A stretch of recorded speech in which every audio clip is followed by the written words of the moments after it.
আদর্শকে লালন করে সামনের দিকে এগিয়ে যেতে হবে বলে জানিয়েছেন প্রধানমন্ত্রী শিক্ষা ও সংস্কৃতি বিষয়ক উপদেষ্টা ও ডক্টর কামাল আব্দুল নাসের চৌধুরী সকালে সিরডাপ মিলনায়তনে সম্প্রতি বাংলাদেশ আয়োজিত এক আলোচনা সভায় একথা বলেন। তিনি জানান, বঙ্গবন্ধু ছিলেন শান্তির অগ্রদূত, সেই ধারাবাহিকতা বজায় রাখতে হবে।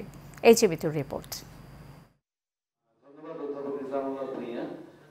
রাজধানীর সিরডাপ মিলনায়তনে শান্তি ও সম্প্রীতির অগ্রদূত বঙ্গবন্ধু শিরোনামে এক আলোচনা সভার আয়োজন করে সম্প্রীতি বাংলাদেশ। এতে সঞ্চালনা করেন সংগঠনটির সদস্য সচিব অধ্যাপক ডাক্তার মাহমুদ আল মাহতাব।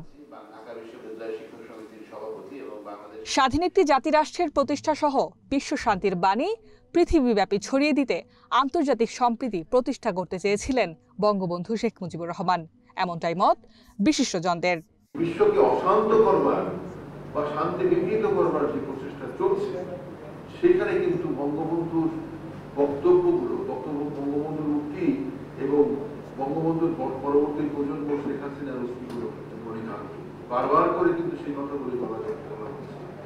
যুদ্ধ হত্যা করে, নারী হত্যা করে, পুরুষ হত্যা করে, ভালোবাসা হত্যা করে, সবচেয়ে বেশি হত্যা করে ইতিহাসকে। যদি আমরা যুদ্ধের পরে ইতিহাস চর্চা না করি, ৩.৫ বছর পরে স্বাধীনতা, বঙ্গবন্ধু হত্যার পরে ইতিহাস অন্যদিকে চলা শুরু করল। ইতিহাস সামনে চলার নাম করে পিছনে চলা শুরু করল।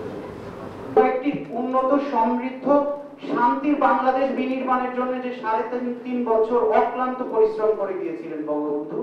এ সময় প্রধানমন্ত্রীর উপদেষ্টা ডক্টর কামাল আব্দুল নাসের চৌধুরী বলেন, বঙ্গবন্ধুর আদর্শকে লালন করে সামনের দিকে এগিয়ে যেতে হবে।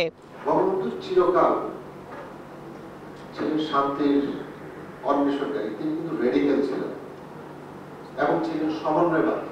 তিনি কিন্তু চেষ্টা করেছেন সবাইকে আপনার একই সমতলে রেখে কাজগুলি করে বাংলাদেশকে সেভাবে একটা জায়গায় নিয়ে আসার জন্য। আন্তর্জাতিক অঙ্গনে বঙ্গবন্ধু সবসময় শান্তির পক্ষে কথা বলেছেন বলেও জানান তিনি।